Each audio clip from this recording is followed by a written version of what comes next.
ماشاءاللہ یہ تھے جناب قاری محمد وسیم صاحب جو آپ حضرات کے سامنے تلاوت کلام اللہ فرما رہے تھے، اور پیام صداقت ہے کلام قرآن کا، کس قدر ہم پہ ہے احسان قرآن کا۔ دشمنوں نے مٹانا تو چاہا بہت، دشمنوں نے مٹانا تو چاہا بہت، پھر بھی روشن ہے دنیا میں نام قرآن کا۔ عزیزان گرامی، اس وقت میں آپ حضرات کے سامنے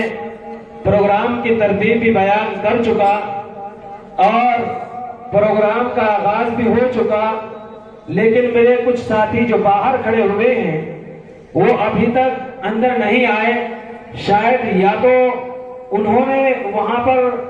ان کو آواز نہیں پہنچ رہی یا پھر اندر آنے کا ارادہ نہیں۔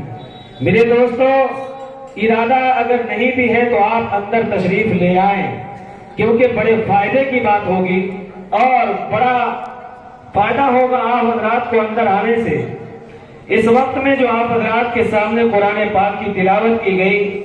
عزیزان گرامی، قرآن پاک وہ کتاب ہے کہ جس نے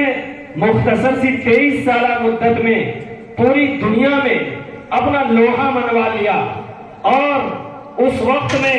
کہ جب نہ نیٹ تھا، نہ میڈیا تھی، نہ نشر و اشاعت کا کوئی ایسا ذریعہ تھا، نہ سائنس اینڈ ٹیکنالوجی نے اس وقت اتنی ترقی کی تھی، لیکن اس دور میں بھی قرآن پاک نے اپنا عالمگیر پیغام پوری دنیا کے اندر، ایک ہماگیر پیغام پوری دنیا کے اندر پہنچایا۔ میرے عزیز دوستو، یہ قرآن اور صرف قرآن ہی کا معجزہ ہے کہ صرف مختصر سی 23 سالہ مدت میں قرآن پاک کی اس آواز کو پوری دنیا میں نبی کریم صلی اللہ علیہ وسلم کی زبان مبارک کے ذریعے پوری دنیا میں اس کا اعلان اور اس کی ترویج اور اس کی تشریح ہو گئی۔ میرے عزیز دوستو، قرآن پاک تو اللہ تبارک و تعالیٰ نے وہ مقام عطا کیا، وہ تاثیر اس کو عطا کی کہ جب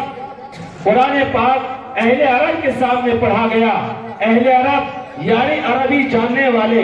عربی کے ماہر، فصیح اور بلیغ اور ادبا اور فصحاء اور بلغاء، سارے کے سارے زبان دانی کا دعویٰ کرنے والے، قرآن پاک کو اللہ نے اس قوم کے اوپر نازل کیا۔ اور اس قوم نے جب قرآن کو سنا تو پہلے پہل انہوں نے کہا یہ محمد نے گھڑ کے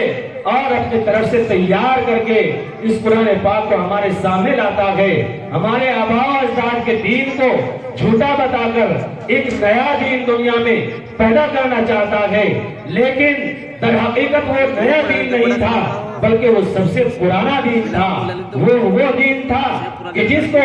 سب سے پہلے نبی حضرت آدم علیہ السلام اس دنیا میں لے کر آئے، اور اسی دین کو پھر برابر سلسلہ وار بہت سارے انبیاء اور رسول لے کر آئے، اور اسی دین کو نبی کریم صلی اللہ علیہ وسلم نے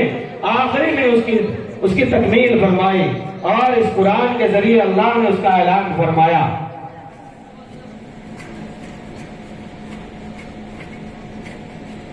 اس قرآن کے ذریعے اللہ تبارک و تعالیٰ نے اسی بھولے سبق اور اسی وحدانیت اور اسی حقانیت کا اعلان آپ کی زبان مبارک سے کرایا، اور قرآن کے اندر وہ تاثیر رکھی کہ جو زبان کے اوپر پورا عروج رکھنے والے تھے، پورا کمال رکھنے والے تھے، پوری دستگیری رکھنے والے تھے، ان لوگوں کے سامنے جب قرآن کا چیلنج آیا تو انہوں نے کہا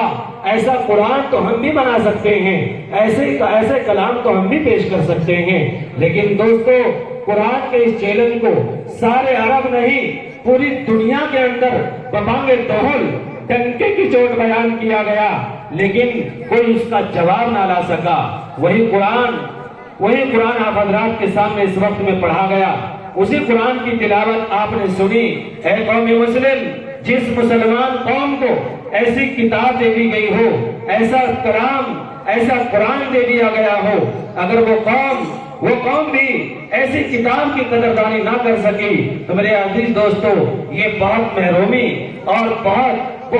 محرومی کی بات ہے، بہت حرمانی کی بات ہے۔ تو میرے عزیز دوستو، یہ تھا قرآن پاک جس کی تلاوت آپ حضرات نے سماعت فرمائی۔ یہ بچے آپ حضرات کے سامنے اپنی معروضات کو اور اپنی کاوشوں کو، اپنی کوششوں کو جو پیش کرنے کی جسارت کر رہے ہیں، انہوں نے 10 دن سے 15 دن سے جو محنت کی ہے وہ اپنا سبق آپ کو سنانا چاہتے ہیں۔ تو لہٰذا میرے بزرگوار، میرے بزرگوں، میرے بھائیوں جو باہر ہیں وہ اندر آئیں۔ آپ بھی کبھی بچے تھے، آپ بھی چاہتے ہیں، آپ بھی چاہتے تھے کہ ہماری پرشنسا ہو، ہماری تعریف ہو، ہماری خوبیوں پر ہم کو شاباشی دی جائے، ہم کو واہ واہ کہا جائے، آفرین کہا جائے، آفرین برتو کہا جائے، بخا بخا ہم کو کہا جائے۔ میرے دوستو،